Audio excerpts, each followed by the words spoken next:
Deep behind enemy lines in FEMA Region 9 in Las Vegas, Nevada, here's your host, Matt Maldonado, on Madness4life News.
Welcome, ladies and gentlemen.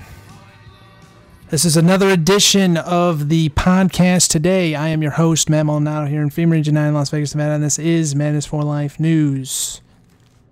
It is Sunday, August 12th, 2012. I'm going to be getting into a couple of things here today. I almost didn't even go on air today because I was watching the Joe Rogan Experience, which I should have not done that and just read some articles today, but I didn't do that. Now, let's get into this right now. Former Defense Secretary says U.S. will probably enforce no-fly zone over Syria. UN dissents Free Syrian Army as Al-Qaeda. Bankster fraud has driven 100 million into poverty, killing many. Van Pick, Paul Ryan is no conservative. Of course not. The guy can't even do a budget, of like this year or maybe in like 2 years. But instead it's just like, you know what, we're going to do a bill that's, I'm going to balance the budget in like 2045. It's like, well, isn't that like 20 years ahead? It doesn't matter. I got a budget. So either like it or not. So, all right. The election high-stake outcomes based on non-issues. I'm going to be getting into all of that today, and most of them are Infowars.com articles. So let's get into this one first. Former Defense Secretary says U.S. will probably enforce no-fly zone over Syria. This is an Infowars.com article from the Zero Hedge. 3 months to the election, check, which means war-mongering, once considered a staple of the GOP, may very soon become action, first in Syria and soon everywhere else. Especially not only in Syria, but also in Iran, Uganda, other African countries, as well as also other parts of the Middle East as well. I think also Pakistan and Yemen, and just whatever's off the list here. Where's my map? Oh, wait, my microphone's on it. Okay. From Bloomberg, the U.S. and allied forces probably will impose a no-fly zone over Syria and take other more aggressive action against the Syrian regime. Former Defense Secretary William Cohen said while the U.S. has been leery of another military intervention after a decade of wars, we're coming to the point, however, where the violence is getting so severe, I think that they'll see a movement towards setting up those no-fly zones. Cohen said on Bloomberg Television's Political Capital with Al Hunt. Airing this weekend is a war and immediate geopolitical aggression guaranteed. Not yet. The former Pentagon chief and Maine senator, now chairman and chief executive officer of the Cohen Group consulting firm in Washington, said any U.S. military action would depend on presumption and support from allies. Although, despite times, and by that we mean unfavorably trending popularity ranking, will certainly require departure measures such as the continued massive buildup of U.S. naval assets in the Middle East. More from Bloomberg. I think that the United States is not going to go into this alone, said Cohen, who served as defense secretary during the NATO airstrikes in the Kosovo conflict. Oh yeah, and you know how that conflict ended. It was dozen people dead, more people poor, but hey, it was very reasonable. Oh yes, conflict during the Clinton administration. That's why we've been working with the Gulf states. That's right, that NATO put in charge, I think, more Al-Qaeda troops in Kosovo and continuing to destabilize the country with Yugoslavia. But hey, that's all right. Continuing here. I have to read more about that, actually. I have an article on it. I should read that. John Baran, President Barack Obama's top Homeland Security and counterterrorism advisor, said on August 8th the administration is studying the option of a no-fly zone with air protection very carefully, trying to understand the implementations, trying to understand the average advantages and disadvantages of this. Cohen, a Republican, also criticized the presumptive Republican presidential nominee Mitt Romney for promising to issue an executive order on his first day in office, labeling China a currency manipulator.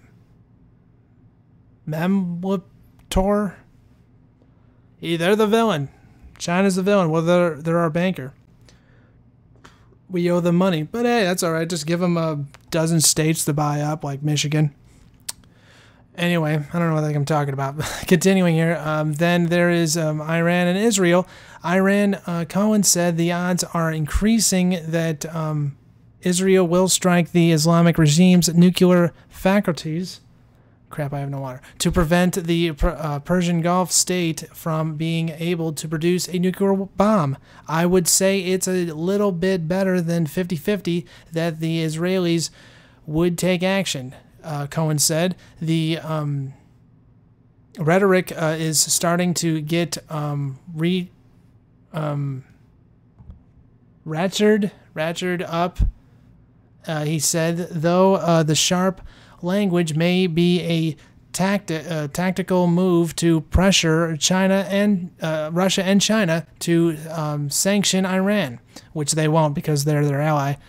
But there's also problems with the within the ranks with Iran and Russia. You can read that article about that.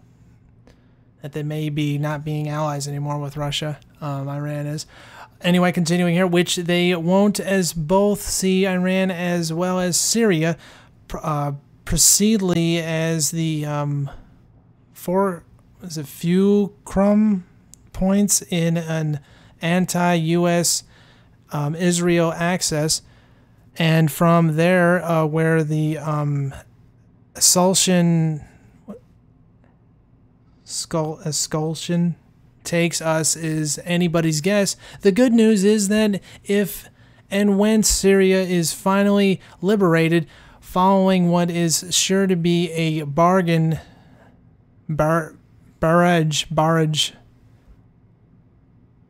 of daily media propaganda, including the inclination of weapons of mass destruction, like the chemicals of mass destruction, even though they don't have any chemical bombs. But hey, that's okay. For old time's sake, when bright and cruel soar to new record highs, at least the market can be finally assured that no QE will be coming anytime soon, or not so soon. Oh, it's coming. QE will come. You just mind your P's and Q's, Mr. Man. He'll come. Anyway, continuing here, UN dissents Free Syrian Army as Al-Qaeda. This is another Infowars.com article. The Libyan Islamic Fighting Group, the LIFG, currently arming, funding, and commanding entire barrages,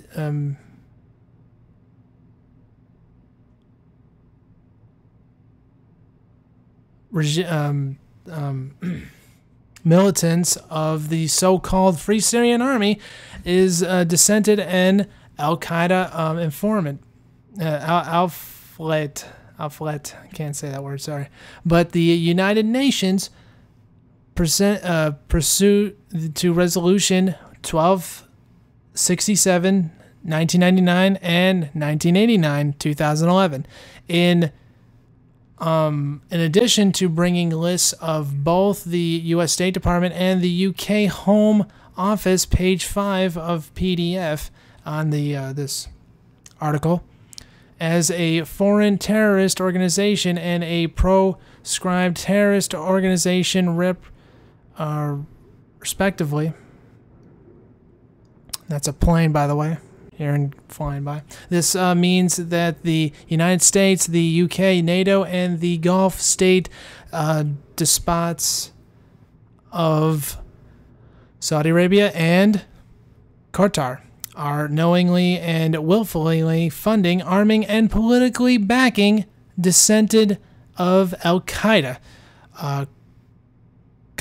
Contrary not only to U.S. and British anti-terror legislation, but contrary to numerous UN resolutions as well, Western and Gulf state support of the FSA constitutes state sponsorship of terrorism.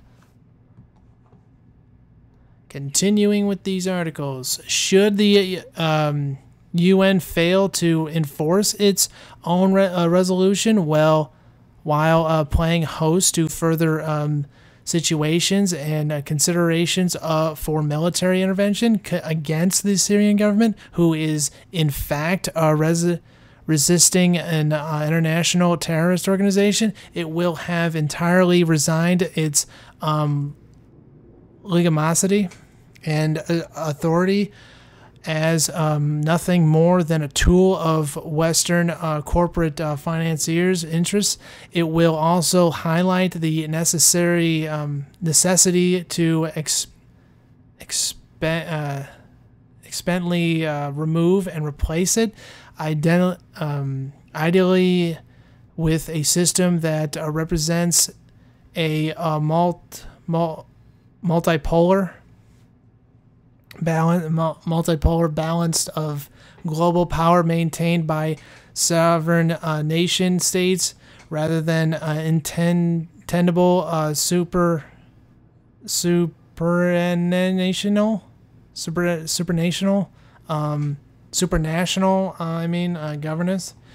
The Syrian army is Al-Qaeda-led, armed, funded by Western-backed LFIG terrorists, as previously reported, and here, which is the links on Infowars.com, by the way, both British and American journalists have clearly identified and documented the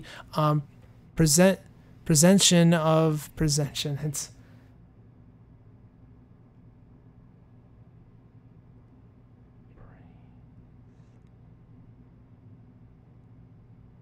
It presents of foreign fighters with militant extremist ties pouring over the Turkish-Syrian border. Most recently, in an attempt to overrun the northern Syrian city of Aleppo, CNN, whose Ivan Watson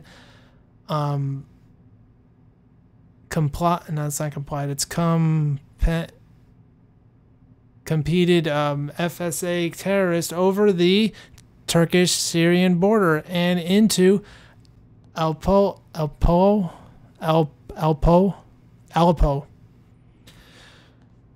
revealed that indeed foreign fighters were amongst the militants. It was admitted that meanwhile residents of the village where the Syrian Falcons were headquartered said there were fighters of several North African nationalities also serving with the ranks. A volunteer Libyan fighter has also told CNN he intends to travel from Turkey to Syria within days to add a platoon of Libyan fighters to armed movements. CNN also added on Wednesday, CNN's crew met a Libyan fighter who had crossed into Syria from Turkey with 4 other Libyans. The fighter wore full camouflage and was carrying a AK-47.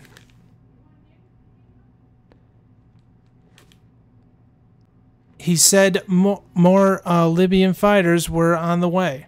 The foreign fighters, some of them are clearly drawn because they see this as a jihad to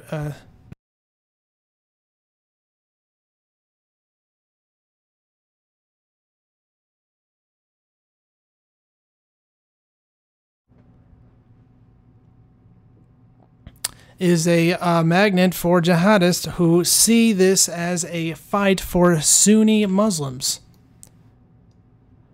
Foreign Policy magazine, in an article titled "The Syrian Rebels' Libyan Weapon," has gone as far as writing a 2-page profile on Libyan Islamic fighting group LIFG commander, and his role is leading the so-called Free Syrian Army. Also recently, the Council on Foreign Relations, a premier Fortune 500 funded U.S. think tank, wrote in their article, Al-Qaeda's specter in Syria, that the Syrian rebels would be immeasurably weaker today without Al-Qaeda in their ranks by a large, very Syrian army. FSA platoons are tried, divided, chaotic, and ineffective, feeling abandoned by the West. Rebel forces are increasingly... did I already talk about this? No, but this is an article today. I think I talked about this yesterday. No, but this is an article today. This is probably an update from the other article I read yesterday. But I'm going to continue reading this. I was wondering why, because it looks like the same article that I read yesterday. But I'll read it anyway. What was it? Platoons are tried, tired, divided, chaotic, and ineffective. Feeling abandoned by the West, rebel forces are increasingly demoralized as they square off with the Assad's regime's superior weaponry and professional army. Al-Qaeda fighters, however, may help improve morale. The influx of jihadists brings disciple.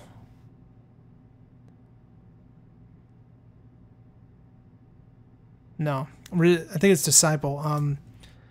Religious favor, battle experience from Iraq, funding from Sunni,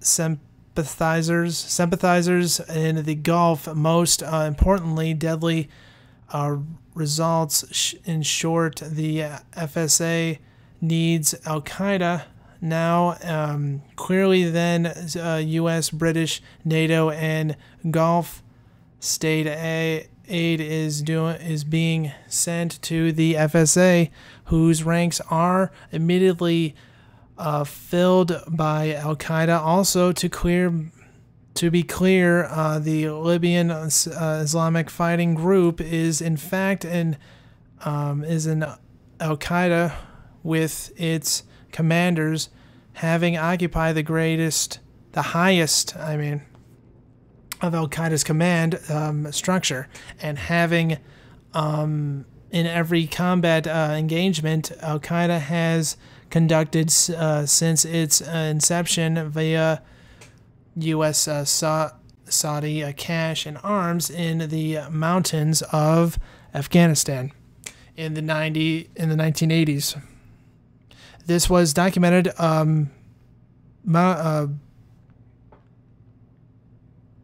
This was documented in the U.S. Army's West Point Combating Terrorism Center report.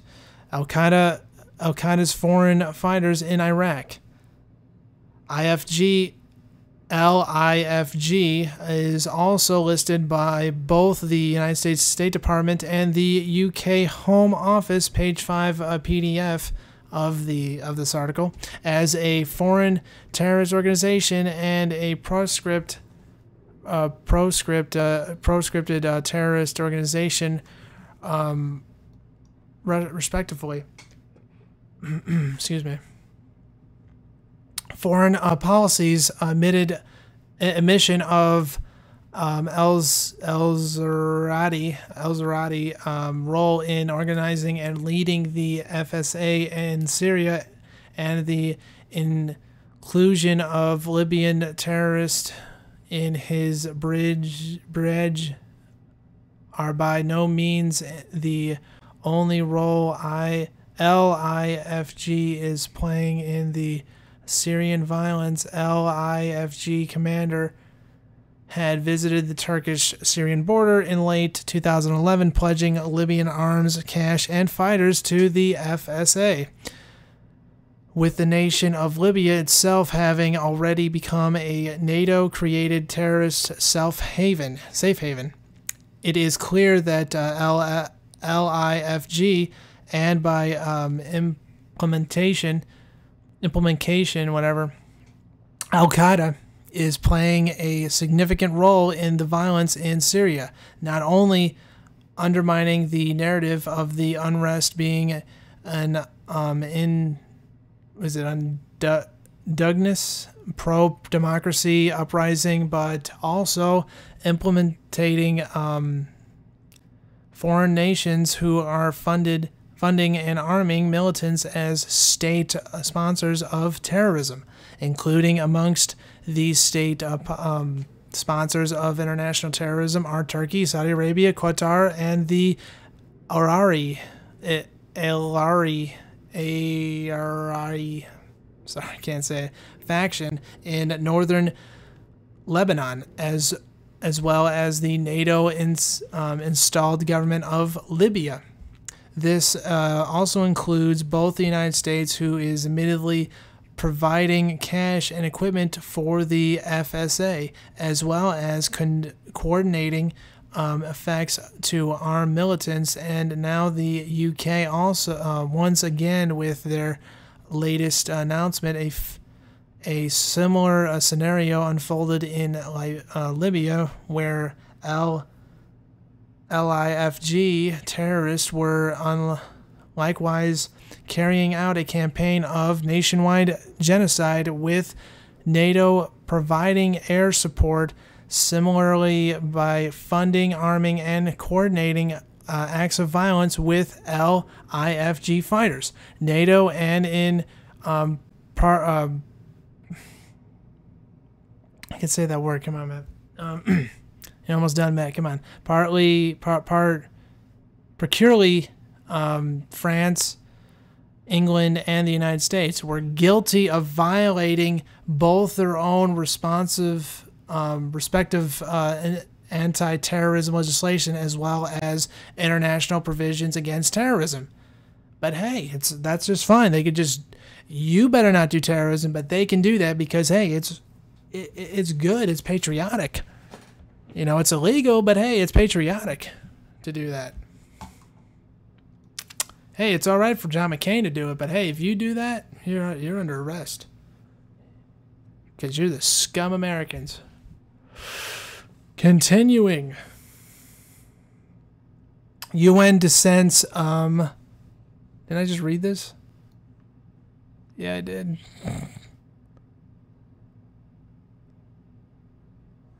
It's the same one.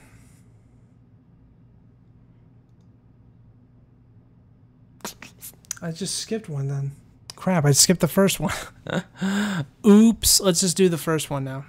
I skipped the first one. I did the UN dissents Free Syrian Army as Al-Qaeda. This one is former Defense Secretary says U.S. will probably enforce no-fly zone over Syria, which is not the same. Why did I do that? I'm really backwards today. All right, here we go. That other article was from something else.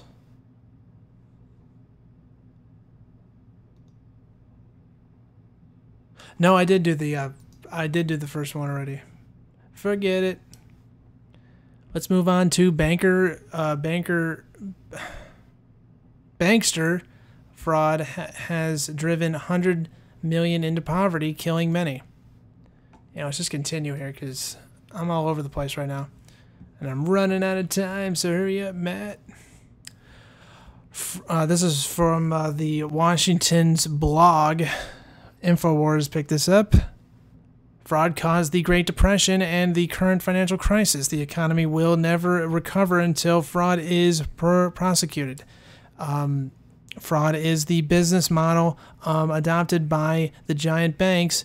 See this, which is a link to the Huffington Post, fraud as a business model.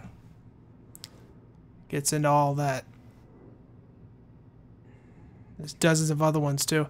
The Obama administration, continuing from the article from InfoWars, the Obama administration has made it officially policy not to prosecute fraud. Indeed, the watchdogs in Washington are so corrupt that they are as easy bribed as a policeman in a third world banana republic. Indeed, and by the way, even though they did all this fraud, they're not going to get in trouble. Not one of them. But hey, you can do whatever you want. It just doesn't matter. We don't need a country anymore. Continuing by the way, that was sarcasm. The mouthpieces in Wall Street and D.C. pretend that financial fraud, like labor, is a victimless crime, but the World Bank notes that the financial crisis, the one caused by financial fraud, has driven between 64 and 100 million people into destruction. Destitution. Some estimate the figure to be much higher. For example, one 2009 study estimate that 140 million people would be driven into poverty in Asia alone. AP reported in 2009 the global financial crisis has pushed the ranks of the hungry to a record 1 billion people. United Nations food officials said Friday in Rome this is not just a matter of having less money for entertainment or luxury goods. Increasing poverty leads to an entire early death. Of course. No nutrition, no nothing. You're just going to die. Because, hey, that's the culture of it now. As the LA Times notes, poverty appears to trump smoking, obsessity and education as a health bending. No, it's burned. It's not burned. It's branded, whatever. Potentially causing a loss of 8.2 years of perfect health. This is not an abstract concept. A lot of kids will die due to Wall Street fraud. The global financial crisis sweeping through Wall Street and the European banking sector will touch the lives of the world's most vulnerable, pushing millions into deeper poverty and leading to the deaths of thousands of children, according to a new United Nations study. And that's right. There's always still poverty going on in Africa. There's going to be poverty going on in America. That's happening still today. And also the big cities such as Detroit, Chicago, New York, California, even Las Vegas here. People resort to hanging themselves because they're without a home, without a job. But hey, that's just all right. Hey, because this is a culture of death, and we love it. Still being sarcastic, by the way. The continuing here, the report highlighted the prospect of an increase of between 200,000 and 400,000 in infant mortality, and that children malnutrition already rises, will be one of the main drivers of higher child death rates. While deploying countries will be hardest hit. While deploying countries will be hardest to hit. Increased poverty and hunger are hitting the U.S., Britain, and other first world countries are as well, because they're going to be turning into third world countries. That's right. We're going to be we are on the precipice of looking like Liberia and Sierra Leone, and it's going to be beyond cannibals. I mean, it's going to just be really crazy. It's going to be like Road Warrior crazy. But hey, we don't really care about that. The inability of the newly poor to pay to heat their homes also kills. Paul Moore, from head of risk at HBO's, says that the financial crisis has resulted in the greatest humanitarian crisis since World War II. Moore says that we are witnessing a financial holocaust brought on by the banksters, with huge numbers of potential deaths in the works unless we fundamentally change the system. That's right. And you have to bring on the regulatory system. You have to regulate all these things. You have to liquidate the debt. You have to bring down the taxes. You have to do a lot of things with this new type of system. This new type of system is crony capitalism, which is fascism, and it's destroying everything. But hey, that's all right. We have to get out of the United Nations. We have to get out of NATO. We have to actually have a balanced budget, not by 2045 like Paul Ryan did. We actually have to have just lower cost so then people can thrive. But hey, we don't want that. Hey, how dare you? Hey, because humanity is this disease to them, and it needs to be eradicated. How dare you want to be free? All right, continuing here. I hope this sound is going to work on GarageBand here, but I'm going to continue. Vibe pick. Paul Ryan is no conservative by Jack Kenny from New American. Infowars.com. Pick this up. No sooner had Mitt Romney's choice of Paul Ryan as his running mate become known than the world of punditry was abuzz with talk of Ryan mania. Since mania is by definition an extensive and unreasonable assessment and thus I can't even say that word. Sorry. The label may be regarded as an understatement for while the 7-term Republican congressman from Wisconsin and chairman of the House Budget Committee is not yet a household name across America. He does generate excitement with the conservative movement, and excitement and it's not an assessment. It's I can't even say the word. Sorry. You can look at that word in on Infowars.com. It's ENTHUSIASM. That suggests the talking heads at Fox News and the .com warriors at the Weekly Standard have no more sense of conservative constitutional government than the chanting crowd of Republican partisans who greeted the vice presidential hopeful in New Fork, Virginia, Saturday morning. Man, I need a water, but I can't get one because it's downstairs. I need to get one later.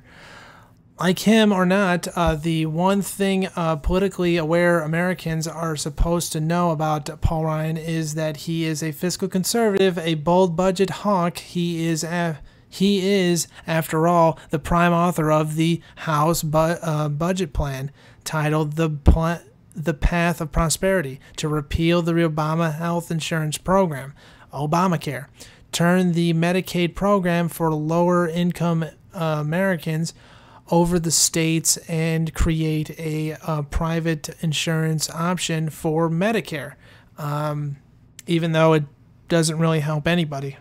It helps the government, but it doesn't really help you. But hey, let's just go to something else here.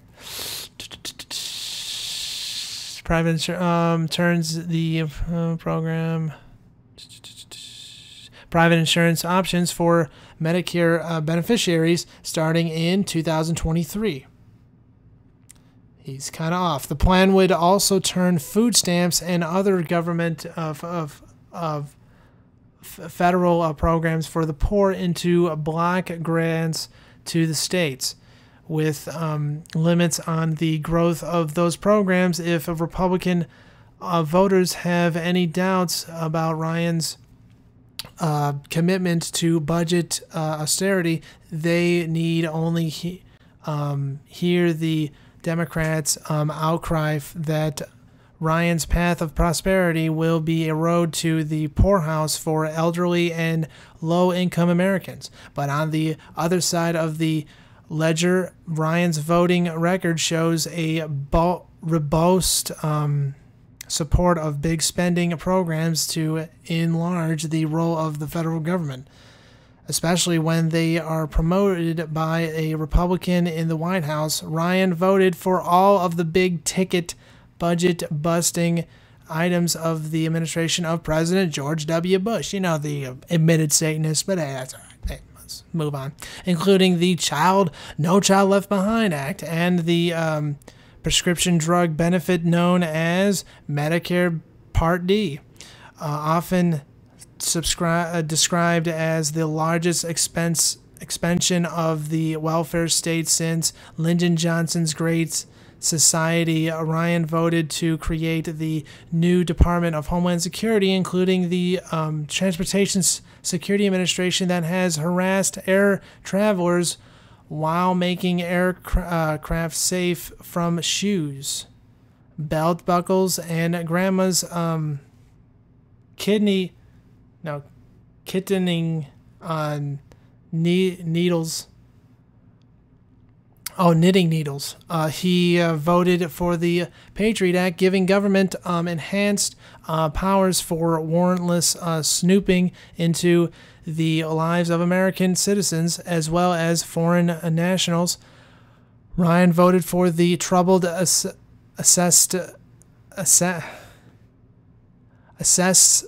reveal program that bailed out the too big to fail financial institutions and inspired the Tea Party a rebellion against big government and crony capitalism. He backed the auto bailout that turned GM into government motors, not General Motors, government motors. And while conservatives generally, I'm almost done, okay. While conservatives generally like to leave wars and military spending off the list of costly big government programs, Ryan's record on the front is also troubling. Like Romney, Ryan has no foreign policy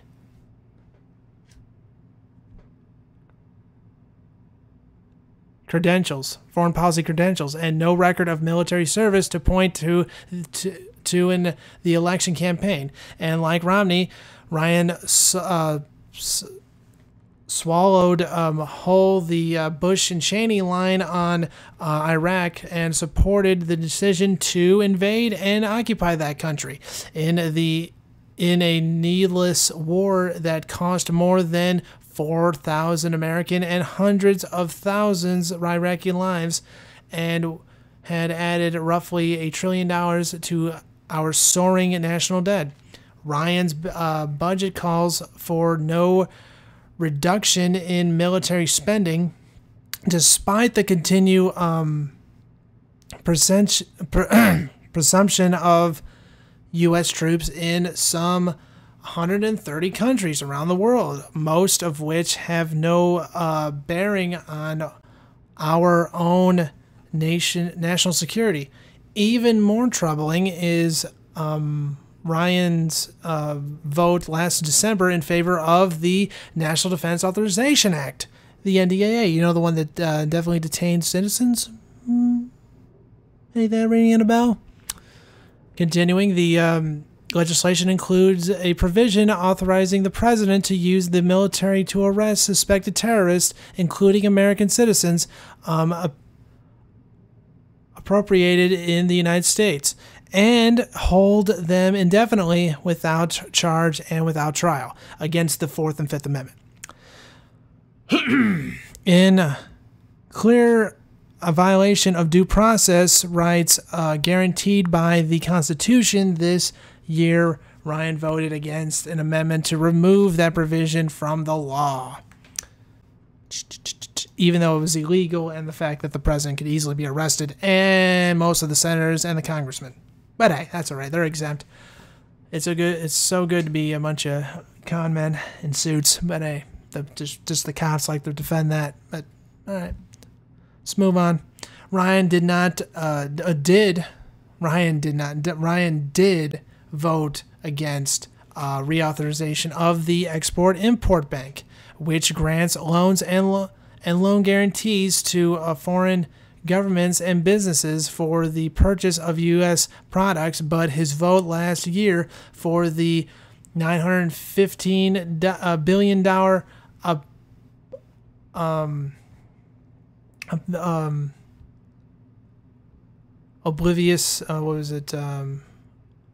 appropriation bill for 2012 went to support further spending on housing and education, foreign aid, and other programs for which there is no constitutional role for the federal government. On the New American Magazine's latest Freedom Index, matching constitutional votes with the structure of the Constitution, Ryan's rating for the 112th Congress to date was an estimated 67%. Paul Ryan is, in short, a typical Bush-era Republican whose selection as a vice president candidate is being trampled as a triumphant by many of the same Republicans who are doing their best to flush the administration of George W. Bush down the memory hole. Republican candidates almost never invoked the Bush name, and the most recent Republican president will not be attending the party's convention in Tampa, where Romney and Ryan are expected to be officially nominated. Chances the name of the 43rd president will be mentioned in rare, fleeting reference, if at all. Yet in his choice of running mate, Romney has chosen a loyal Bush Republican and reliable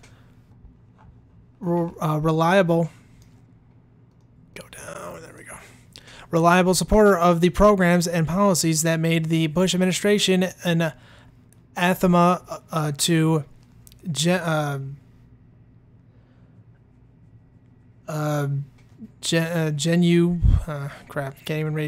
conservatives and an embracement to the nation. Finally, the Ryan budget, while including a number of specified cuts in entitlement programs, would push overall spending higher than current levels. Despite its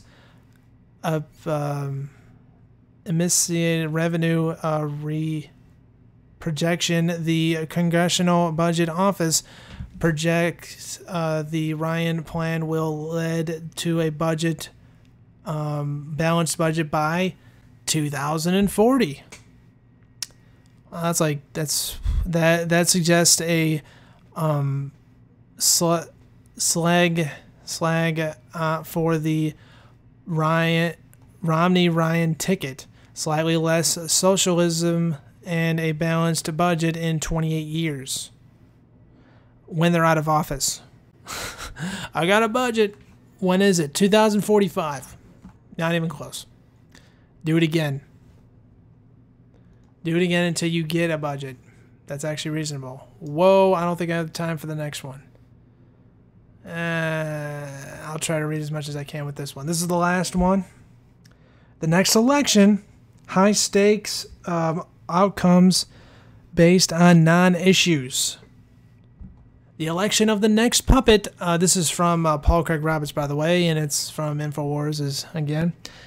The election of the next puppet president of the world's only superpower is about 2.5 months off. And what are the campaign issues? There aren't any worth of the name. Romney won't release his tax returns, despite the fact that release is a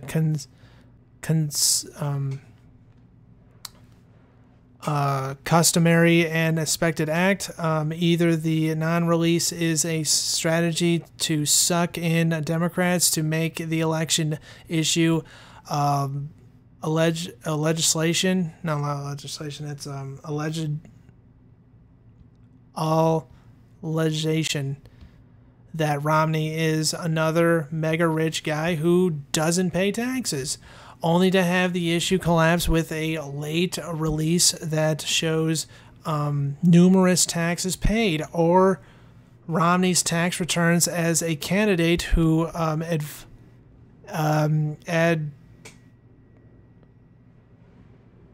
advocates lower taxes for the rich, don't bear certainty. What are Romney's issues? The candidate says that his first act will be to repeal Obamacare, a program that Romney himself first enacted as governor of Massachusetts.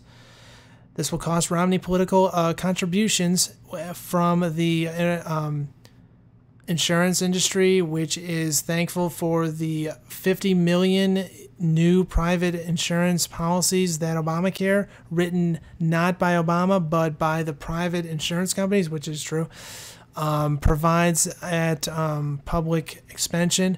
It is not to the insurance industry's benefit to have a single payer system like another Western countries. other Western countries. Romney's other issue is to blame Obama for America's unemployment caused by the offshoring of the U.S. economy by Republican corporate U.S. CEOs in order to enhance their competition packages. The Republican CEOs sent millions of American dollars best jobs to India, China, and elsewhere. The lower cost of labor in these offshore sites means much higher earnings, which drives up share prices for shareholders and drives up performance bonuses for management, while wrecking U.S. employment, GDP growth, and state-based, and driving up the default in the balance of payments. America's main economic problems, the relocation of the U.S. economy offshore, is not a campaign issue. Therefore, the U.S. economy's main problem will remain unaddressed. There's an article by the Guardian that goes to that, called Illinois Workers Ban Outshoring. Continuing here, let's see how much time I got left. Oh, crap. The real issues can nowhere be found in the campaigns or in the media. There is no mentions of the Bush-Obama destruction of the U.S. Constitution and its legal protection of citizens from arbitrary government power. Due process no longer exists for anyone who the executive branch suspects of being connected in any way to Washington's choice enemies. U.S. citizens can be thrown into dungeons for life on suspicion alone, without any evidence ever being presented to a court, and they can be executed any place on earth, along with whoever happens to be with them at the time, on suspicion alone. This is the last art. I'm going to go to one more paragraph here, and it will continue on from there. And I'll end the show. So here we go. Last May, Federal District Court Judge Kathleen Forrest ruled that indefinite detention of U.S. citizens is unconstitutional and issued an injunction against the Obama regime using this police state measure in the National Defense Authorization Act, the NDAA.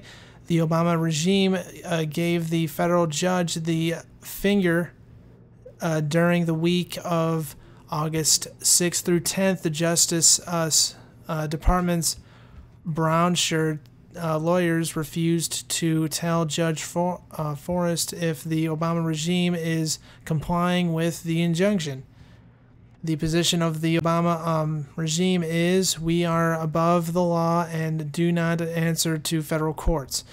One would think that Romney would be all over this, but he isn't, because he wants the power himself, of course. And you can go to that article to rt.com, and the article continues on from there, and you can read the rest on infowars.com. Now, that is the end of this show. So I'm going to, if you like this video, you can subscribe to my channel, as well as also friend me on Facebook, as well as follow me on my fan page. I'll put the links below, as well as also the band that you also heard, which was Close to Modern. I will put the links below. You can follow them at Reverb Nation, Facebook, Twitter, MySpace. I'll just put all the links below for you to find them at. So thank you very much, ladies and gentlemen, for listening to this video. And remember, united we stand and divided we fall. And God bless America.